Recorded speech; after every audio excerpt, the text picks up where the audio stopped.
Lepo pozdravljeni v oddaji 7. S predsednikom Republike Slovenije Borutom Pahorjem smo se udeležili turističnega ogleda našega glavnega mesta. 22. zimske olimpijske igre so se zaključile. To so za našo državo najuspešnejše igre doslej.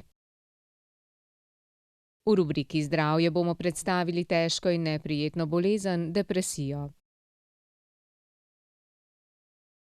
V večini slovenskih bolnišnic omejujejo obiske zaradi povečanega števila obolenj z gripo. Ostanite z nami.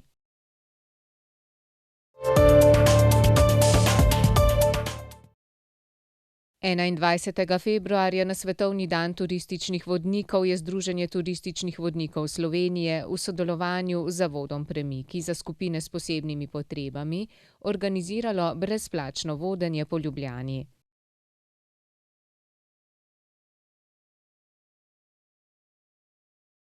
Projektu se je pridružila Zveza društev gluhih in naglušnih Slovenije, podprl ga je tudi urad predsednika Republike Slovenije. Zakonodajalec, tudi na predlog vlade, vse prevečkrat pozabi na to, da vsi ljudje ne slišijo, vsi ljudje ne hodijo, vsi ljudje ne vidijo. Vendar pa praviloma pripravljamo zakone tako, kot da je temu tako. In zato moramo potem s posebnimi zakoni, ukrepi ali s takimi memorialnimi dnevi spomniti sebe in celotno javnost, da so tudi od nas drugačni ljudje, ki niso nič krivi za to, pa tudi če so, imajo vendarle pravico do dostojnega življenja, do skoraj enakih možnosti in da se moramo truditi za to. Ali je morda že Dela gospoda, torej novi trg je bil pomemben del Ljubljane, predvsem so tukaj živeli bogatejši. Je leto znakovnega jezika, zato smo letos še posebej dali poudarek gluhim in naglušnim osebam. Mi prilagajamo vodenje tem osebam na ta način, da v bistvu, kadar gre za skupino, vsekakor zagotovimo tolmača, kadar pa gre za posameznike, pa na primer pri vodenju najprej izobrazimo vodnike.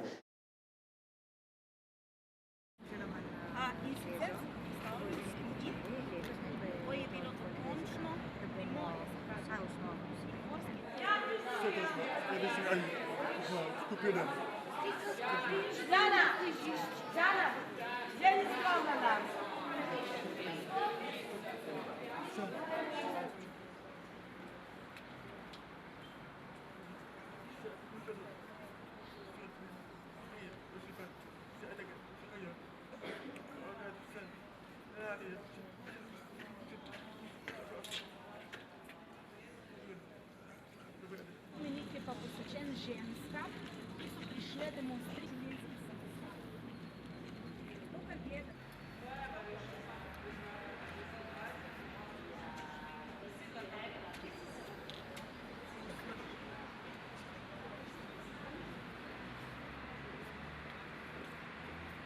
Ampak drugače je pa vse v redu v športni Anja, hokejisti, bomo šli tudi spodaj, prav? In voliti pravo časovno. Sposobnost slovenskega turizma oziroma ponudnik v Sloveniji, če ocenjujem po kvaliteti in po razumevanju tovrstnih skupin, za redkimi izjemami, recimo rečem na lestvici od 1 do 10, 2.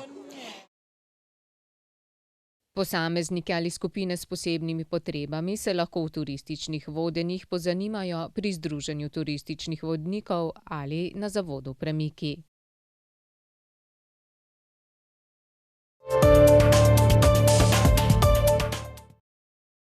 Z zaključno slovesnostjo so se v Sočiju končale 22. zimske olimpijske igre, ki so za samostojno Slovenijo najuspešnejše igre do zdaj.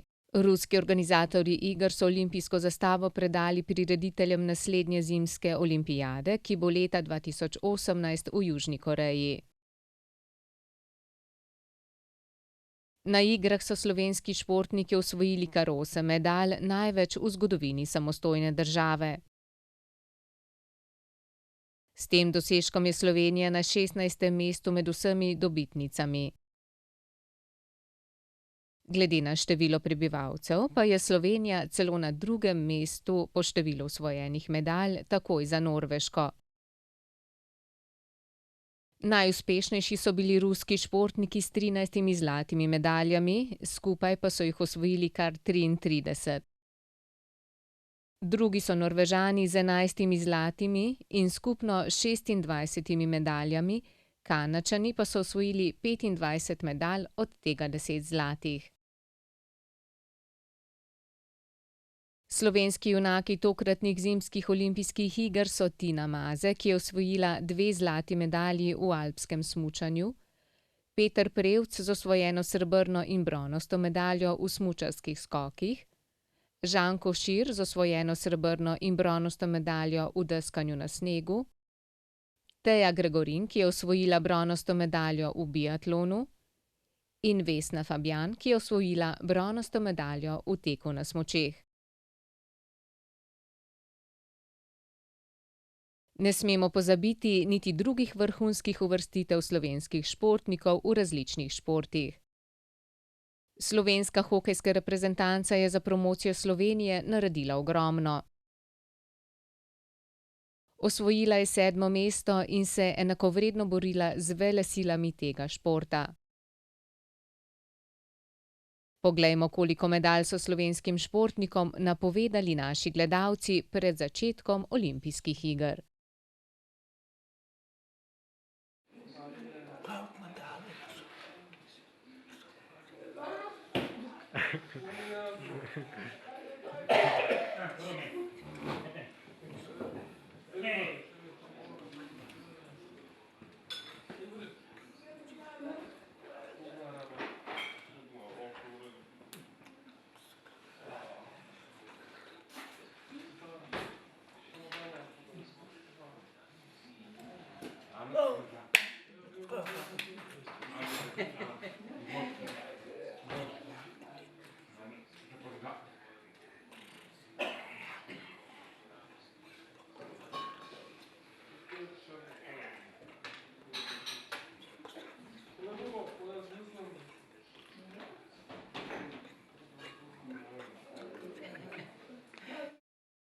Zaključna slovesnost 22 zimskih olimpijskih iger je v nedeljo potekala na stadionu Fišt, ki je ime dobil po najvišji gori v predelu Kavkaza, kjer se nahaja Soči.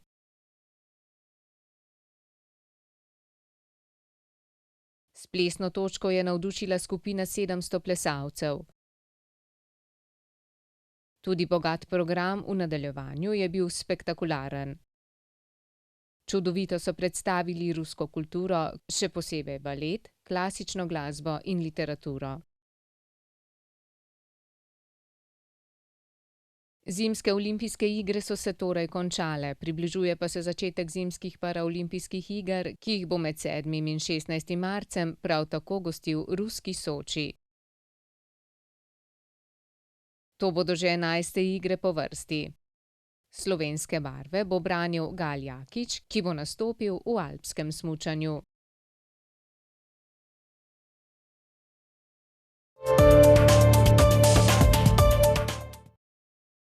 Težave zaradi duševnih bolezni tako v Evropi kot v Sloveniji prizadenejo vsako leto več kot tretjino prebivalstva. Največ težav povzroča depresija. Pri depresiji gre za motnjo razpoloženja. To je klinična bolezen, ne. Pri tem moramo upoštevati, da ni vedno depresiven vsakdo, ki reče, danes sem pa depresiven, danes sem pa žalosten. Sicer se pa odraža na številnih področjih človekovega funkcioniranja, najbolj na tem razpoloženskem torej, ne. Prisotno je neko znižano razpoloženje, žalost, pomemben simptom je tudi izguba zanimanja za stvari, ki so nas prej veselile, črnogledo za naprej, mogoče celo obupanost, včasih so prisotne tudi samomorilne misli, hkrati se pa tudi na tem telesnem nivoju kažejo težave, kot so težave s spanjem, z pomanjkanjem ali s povečanim apetitom in pa nasploh neko izgubo energije.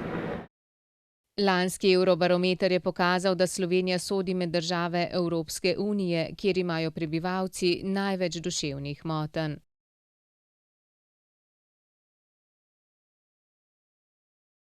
Kakšna je korelacija med spolom in obolevnostjo za depresijo in mogoče starostjo? Depresija se lahko pojavi v vseh starostnih obdobjih, ampak je pa pogostejša pri ženskah. 2 do 3-krat naj bi bila pogostejša pri ženskah kot pri moških. Nekako najbolj pod udarom so pa ženske med 20 in 40 letom. Poglejmo si, kaj o depresiji menijo naši gledalci.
V Sloveniji je 30 samomorov na 100 tisoč prebivalcev. Nekateri strokovnjaki povezujejo visoko število samomorov tudi z depresijo. Že oče psihoanalize Sigmund Freud pa je pred več kot 100 leti dognal, da so duševne težave posameznika posledica travmatičnih družbenih razmerij.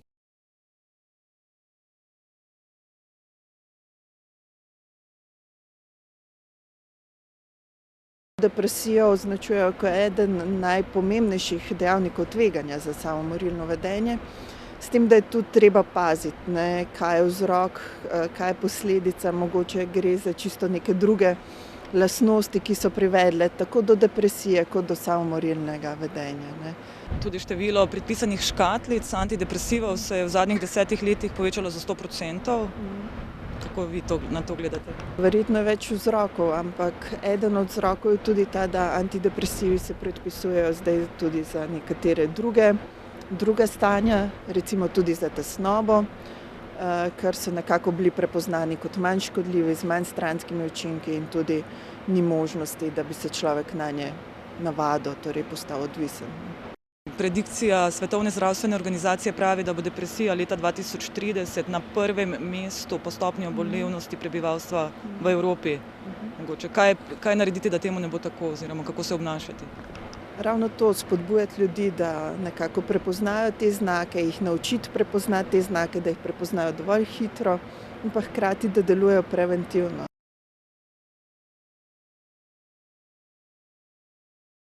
Poglejmo si še, kaj naši anketiranci svetujejo pri boju proti depresiji.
Ob ustrezni mreži in podpori psihosocialnih, zdravstvenih in prostovoljskih storitvah in programih, kakovostnem delovnem mestu in zadovoljivem plačilu je lahko tudi življenje s težavami v duševnem zdravju kakovostno in aktivno.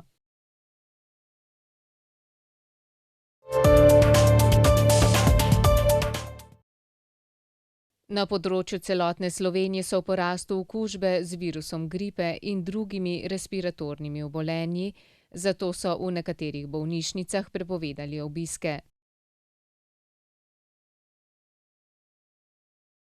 Popolno prepoved obiskov so uvedli v ljubljanskem kliničnem centru in na kliniki Golnik.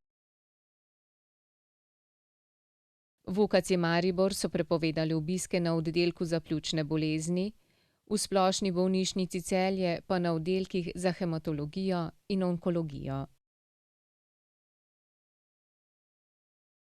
Paciente na drugih oddelkih lahko dnevno obišče en odrasli obiskovalec, ki pa mora biti zdrav.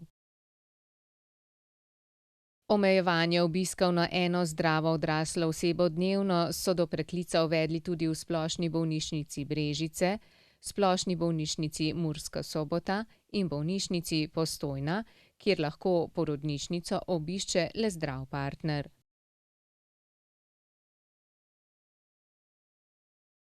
Popolna prepoved obiskov je namenjena zaščiti hospitaliziranih bolnikov, saj bi okužba z virusnimi prehladnimi obolenji poslabšala njihovo okrevanje. Učinkovita zaščita pred gripo je cepljenje, ki ga izvajajo osebni zdravniki in zavodi za zdravstveno varstvo po Sloveniji. Cepljenje za gripo stane 12 €, za kronične bolnike in starejše od 65 let pa 7 €. Najboljša preventiva pa je čim več gibanja na svežem zraku in vitaminska prehrana, ki krepi imunski sistem.